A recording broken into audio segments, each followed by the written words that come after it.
This is the Wavestate from Korg. This is quite an exceptional synthesizer. It's based on the original 1990s, late 80s Wavestation, but it's been brought up to date. With the original Wavestation, although this was a much bigger synth at 61 keys, you just had the one lane for the sample sequence. Now all the parameters have been brought up onto the surface, which means to say that this is much more flexible and much more easier to program and to use than the original. Basically, wave sequencing, it's like doing wavetabling, only instead of having a single cycle that you morph between, here you morph between entire samples. And through these samples, you can have a wave sequence up to 64 steps.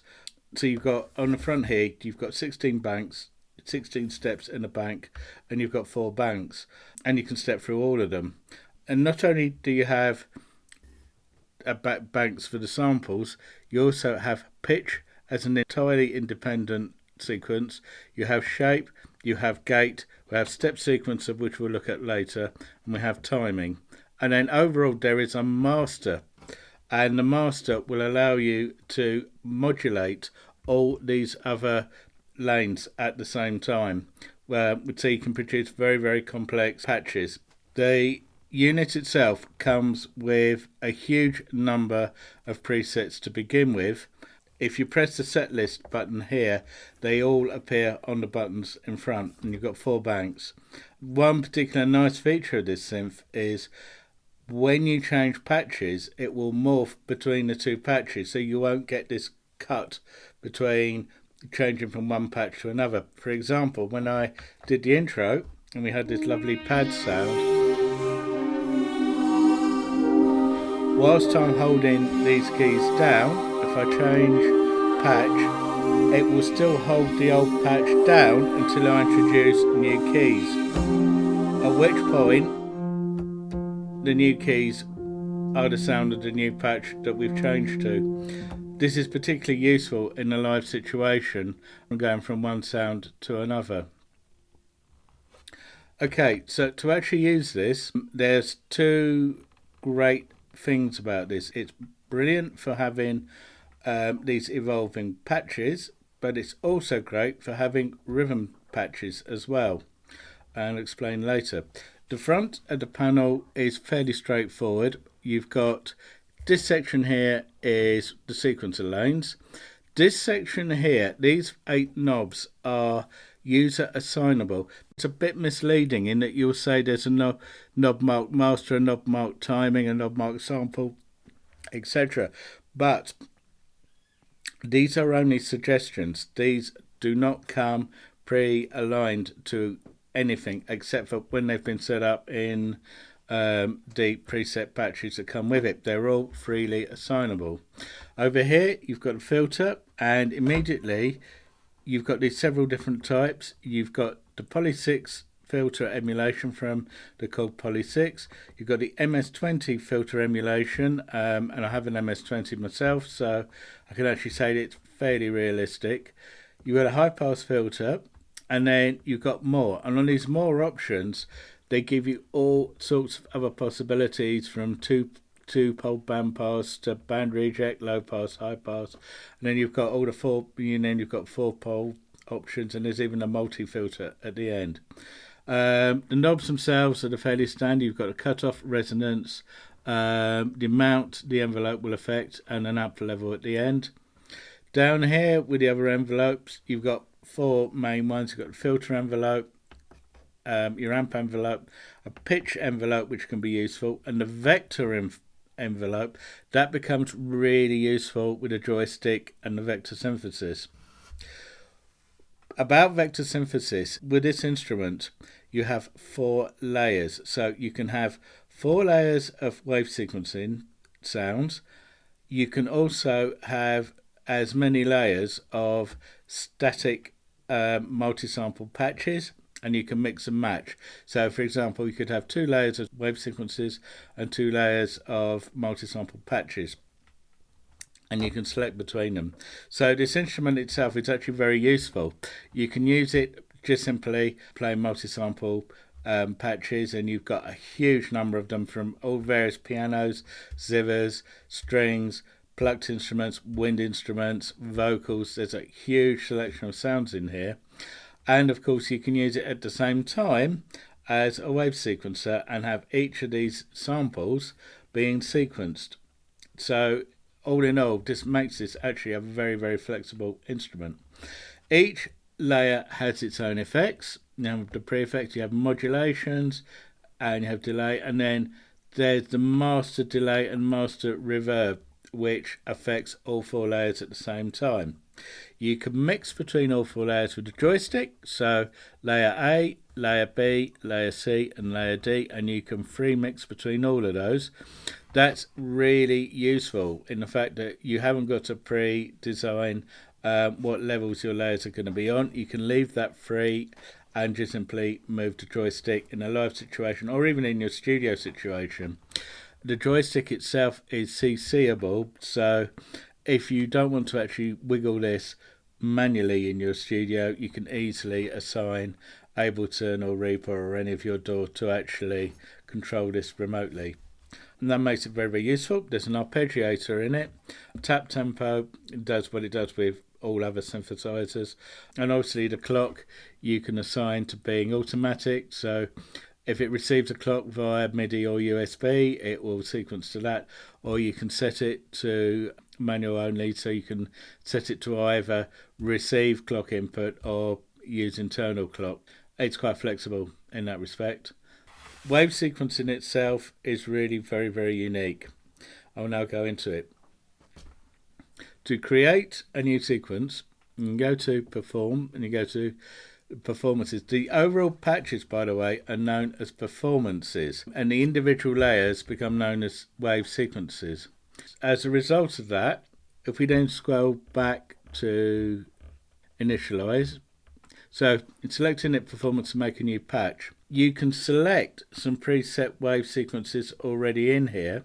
So if you want to build up a performance of individual already designed presets, that's already here. If you want to really get into sound design, then that's equally accessible. So on an init performance, if we press this button here, W sequence steps, this means wave sequence steps. Your initial sequence is just 2 samples, which is, if we press the first button, step 1, and press sample rather, and press step 1, you can see that the first sequence is a sine wave and the second one is a saw wave, and these are set to morph one between the other. So if I now press a key,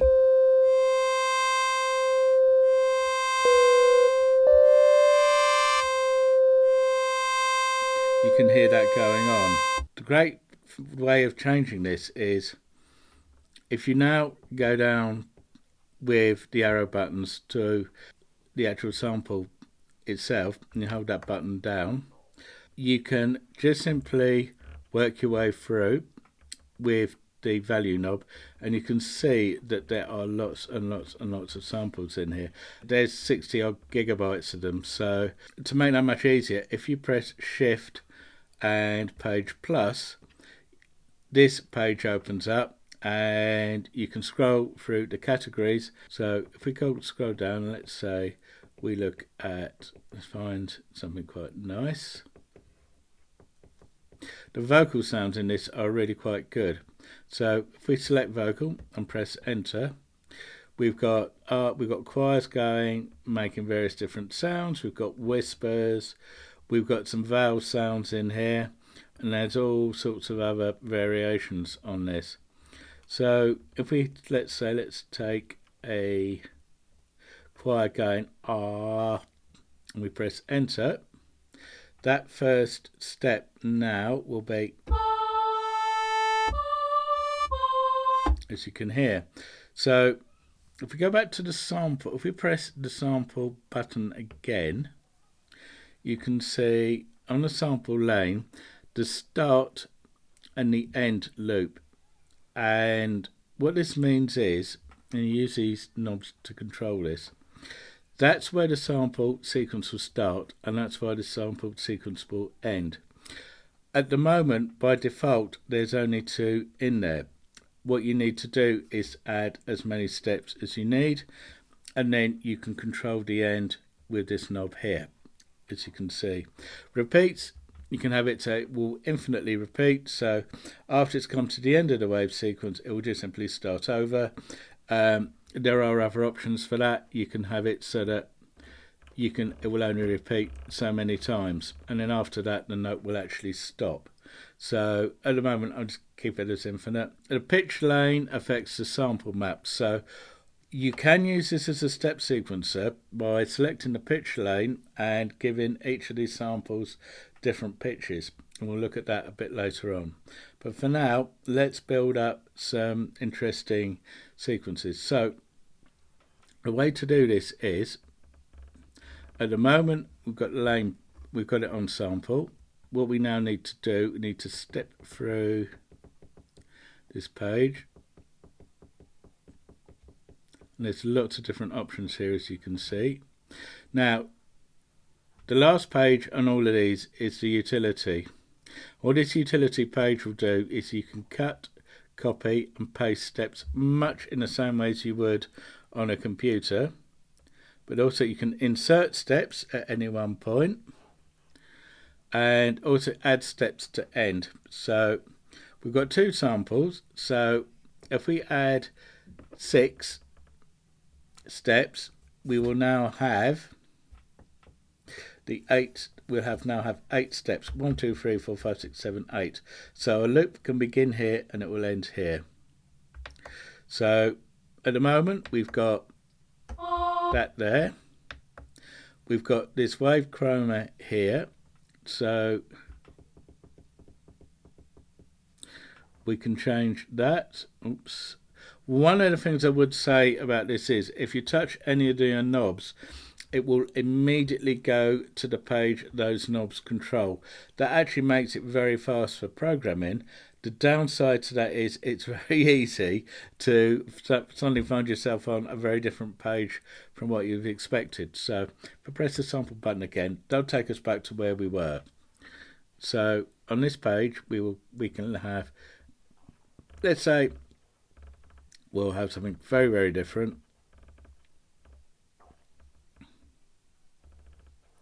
We'll choose something quite at random. Press enter. And this one we'll do the same thing. This is now the 3rd step. We'll suggest something completely different again. 4th step, we'll go back and have a completely different sort of sample. So if we go, go back to, again, it's quite easy.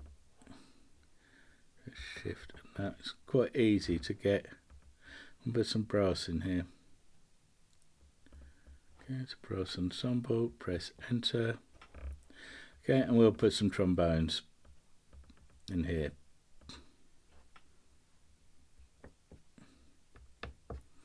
Again, we can do the same thing.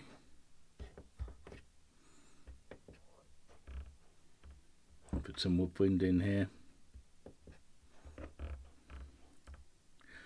Put an accordion in here. 6, we'll do the same thing. Let's put something else in here. No. One of the things I would say is when you do this, you have to at least start turning the option on the samples before you can get this page up. Okay, let's put some strings in here.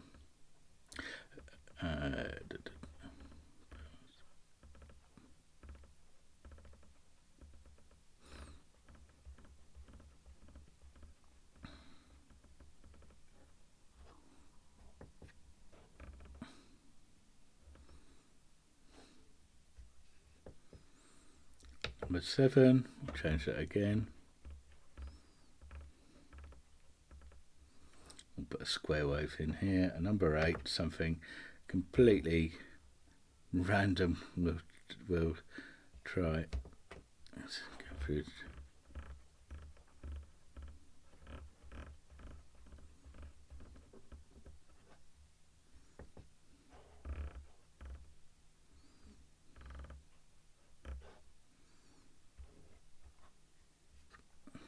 So like that. Okay. And right, so going back, so we've now got all our different samples in this 8-step lane. We can have up to 64 steps because we can use 16 in this, and this becomes bank A, 16 in B, 16 in C, and 16 in D. When you look at the loop here, it says start, beginning A1, A8. That 8 refers to bank A. So if you want to go on to, let's say, the full 64 steps, it will go A1 to D16. That's how you would use all 64. Okay, now the next thing is you'll see loop start and loop end.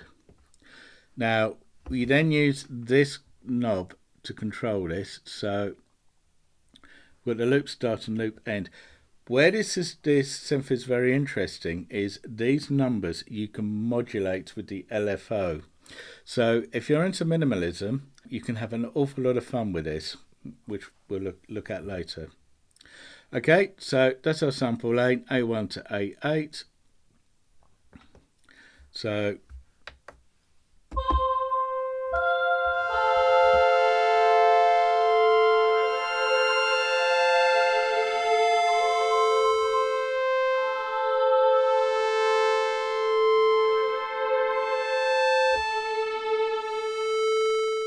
and you can hear how all those different sounds will blend together as you advance through the wave sequence. There's a button here called Note Advance. What happens with the Note Advance is as you press this button, when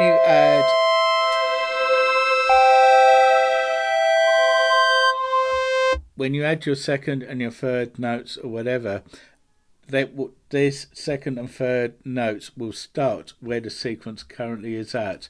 If you turn that button off, what will happen is when you hold the second note down, it will start off again at the beginning for the second note. So you'll get an effect like this.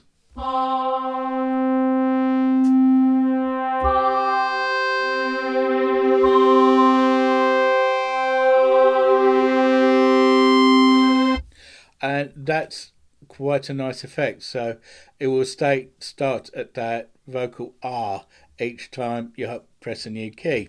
If you press a note advance down, that doesn't happen.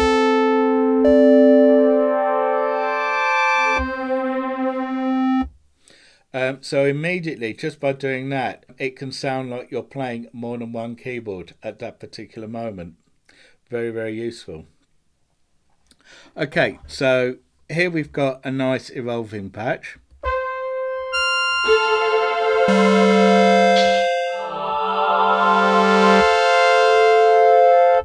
And bear in mind, we've put this together of fairly random samples. You can have a huge amount of fun with this, trying different things. It's also possible to make this like a pseudo analog synth by having a wave sequence of analog sounds and then playing the filter and the envelopes in the conventional way that you would with an analog synth.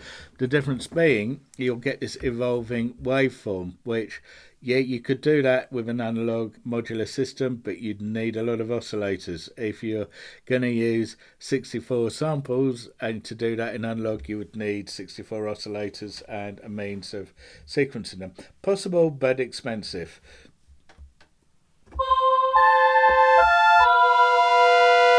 So the next thing to look at, what we can do, is the timing lane.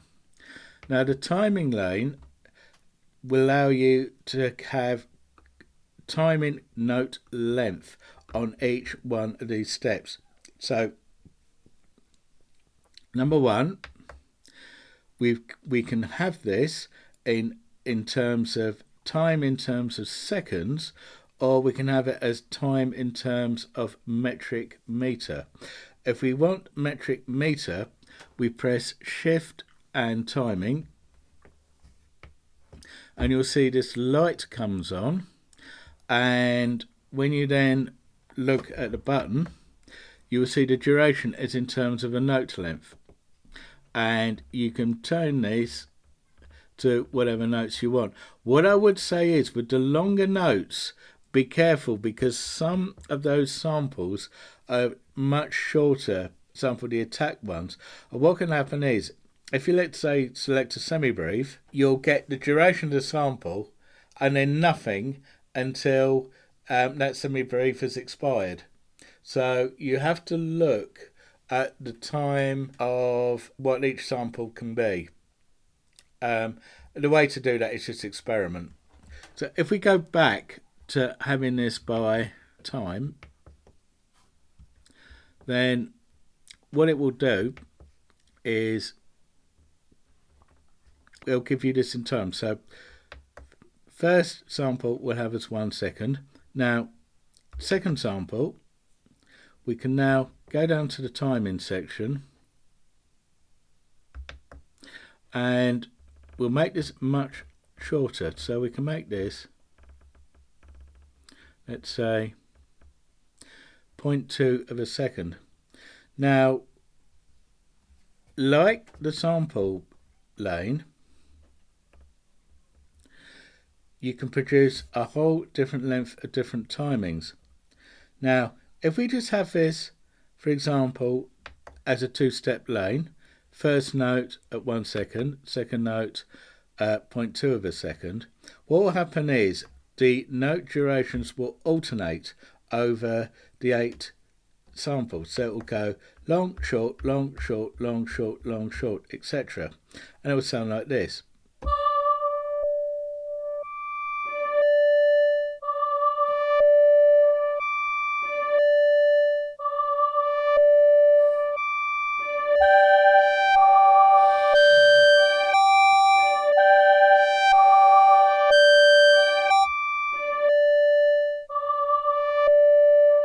Now, that's fine, but we could have a lot more fun if we have this as an odd length. So if we have 3 timings into 8, they don't go, obviously. So we will get a point where 2 timings will meet. And that can produce interesting rhythmic effects. We'll get a glitch.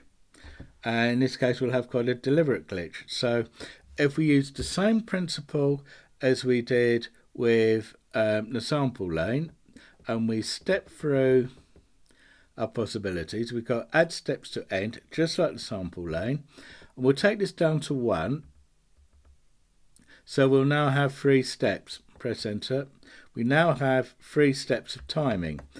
1 second, 0.2 of a second, and this one here we can do something very, very different.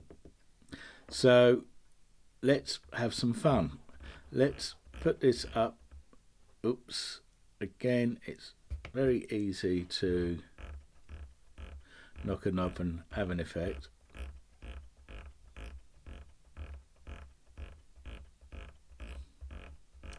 So this one we can set as 1.5 seconds.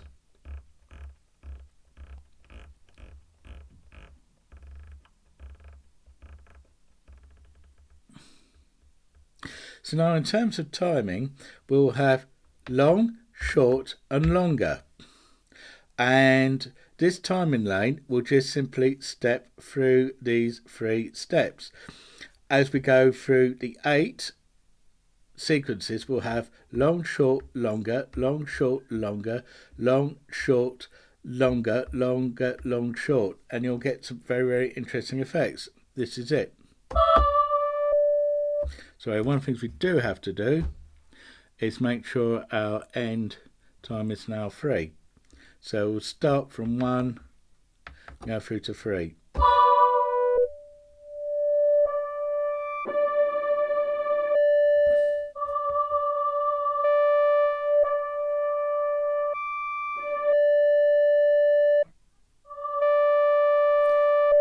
And you can see on the display here how the different timings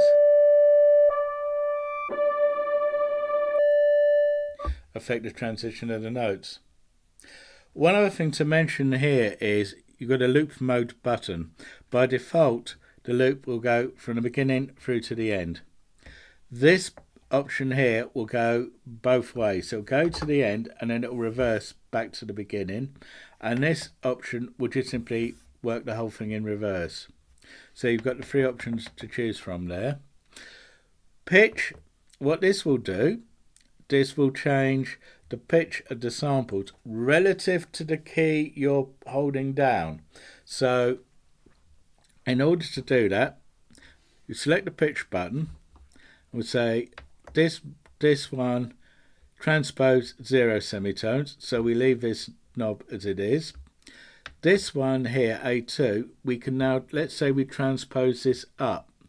So this now goes up for 3 semitones, which means to say that you'll hold a note as the next sample comes up. The next one will be 3 semitones up from the key that you're pressing.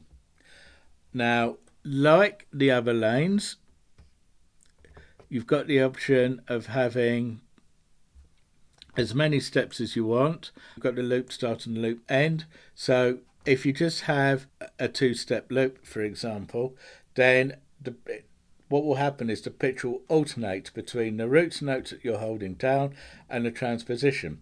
Like the other lanes, you could have up to 64 completely different pitches. That allows you to use this like a step sequence, a conventional step sequencer. So having set our loop, this is what it sounds like.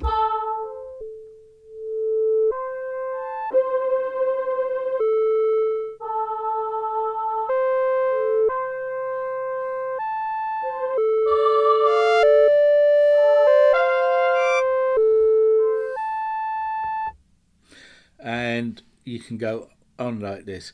The next interesting option is the shape, and the shape basically allows you to put a contour on each of the samples, and by a contour this can affect either volume or it can affect pitch. So if we go to the shape option and we hold the first one down, by default you get a triangle shape. So if this was volume, it will go up and it will go down somewhere in the middle. On the second one, if we now look at what shapes we've got, we can scroll through these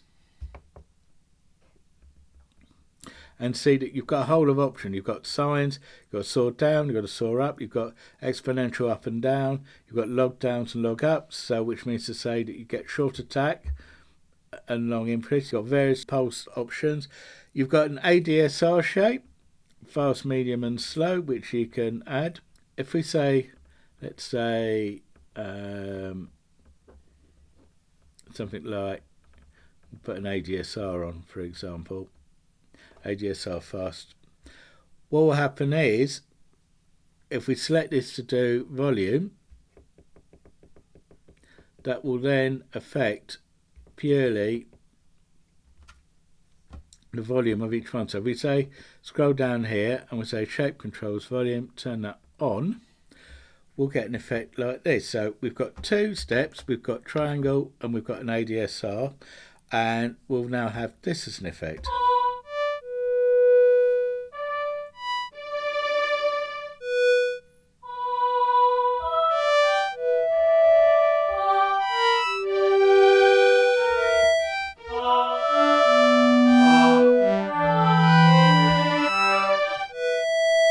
And so on, and you can go on having a huge amount of fun with this. Then you've got gate, which will trim each length of each sample.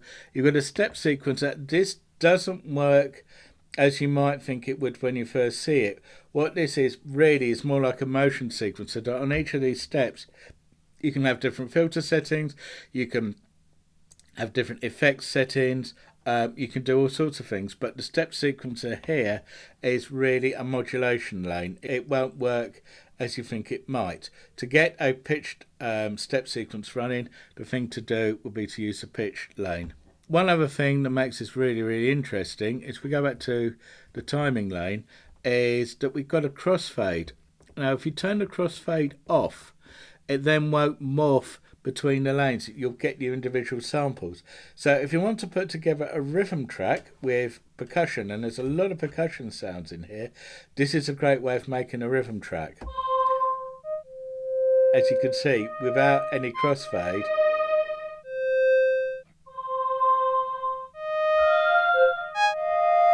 you've got the individual samples themselves. That gets really, really useful. To get the static multi-samples up, if you press Shift and Wave Sequence, you see at the top here you've got the mode which you can switch between Wave Sequence, which we've just been in, and single multi-sample. By default, you'll get the acoustic piano up. Again, if you highlight, move the cursor down and highlight this, you've got a whole variety of different sounds. I personally like the Ziva sound. There's lots of other stuff in here, and you've got dulcimers, bouzouki, all sorts. Obviously, loads of pianos. Let's just try the dulcimer, and you'll get.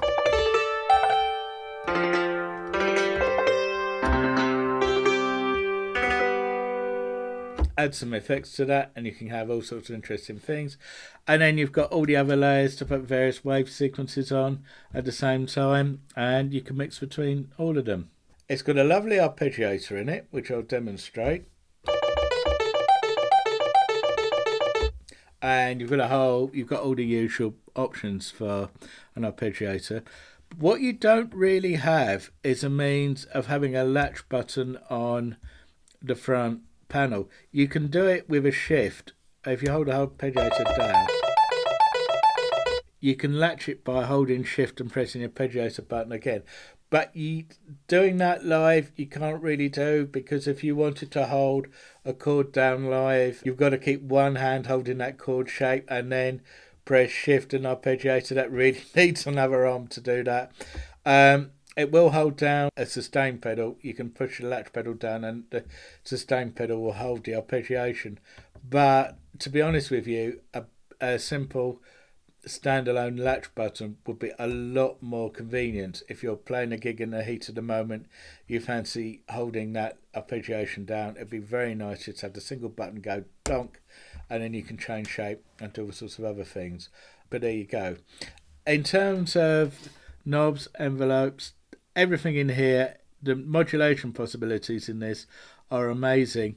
To set up the white knobs, the performance knobs, if you press the mod button, you select something that you want to modulate and just simply turn one of these knobs and then press enter, then it will actually set that knob up for that job. There's lots and lots of other possibilities involved in this. You've got the LFOs, which by default are for filter, amp, pitch and pan, but again they can be assignable to just about anything. And you've got two knobs, one for waveform, which gives you all sorts of different options, and one for curve or intensity. So you can affect how much modulation you actually want to send to any one particular place. So other than that, it's really, really powerful. Several downsides. They've announced now the Wavestate SE, which is going to be a much longer keyboard, 61 keys, which for full-size keys will give you a lot more possibilities. I do find the 37 keys useful. In the studio it doesn't matter, because I can just simply assign it to my big studio keyboard. Live, if this is your keyboard entry bit, a 61 key option will be a lot nicer, considering that you've got the 4 layers that you can mix between, and of course you can assign keyboard zones to those layers. So if you're going out and this is your main instrument, the 61 note key I think is a better option.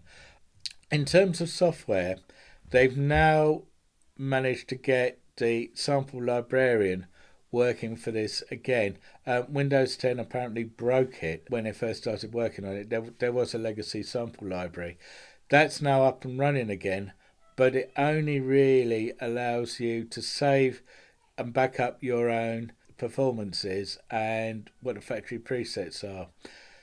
Really and truly, what this needs to have and I'm sure it will come because there's space in the instrument to do it, is the ability to import your own samples.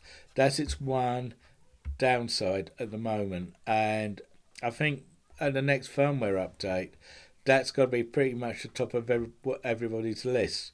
However, there's 63 gigabytes of samples already in this, so there's a fair chance, just by manipulating what's already in here, there's a fair chance you can actually get what you want. And there's certainly enough in here to play with. But, as before, having the ability to put your own samples in then really transforms this into an instrument again with a whole new, that can have a whole new purpose for your own setup. Other things, it's very light. It is quite plasticky. I personally don't mind that. That makes it light and easy to carry around. I think on the bigger systems, it would be nice to have individual audio outputs for the different layers, on the grounds that in this system you can apply individual MIDI channels for each of those layers. So by definition, if you could have individual outs for that in a studio, that will probably actually be quite useful. Other than that, I'm having a huge amount of fun with this, and ultimately live. I've done a track already with this, with some sounds I made up, and that's on YouTube. I'll put a link in the description to it, and you can hear how I use this in practice. In conclusion, this is a very, very powerful synth for about 500 UK pounds, 500, 518, 520. It's always in that range from 500. The most I've seen it for is about 579, which I think is too much money, but there you go. You can get a hell of a lot of stuff out of this one unit. I would even go as far as to say that in the days of when we did real gigs, if I was doing a performance somewhere and it was just simply a support slot, maybe half an hour, I'm fairly convinced with some careful pre-production and careful pre-programming, I could probably do a 30-minute set just on this one instrument, which is also extremely light, which is very, very convenient for carrying around. Okay, that's about it.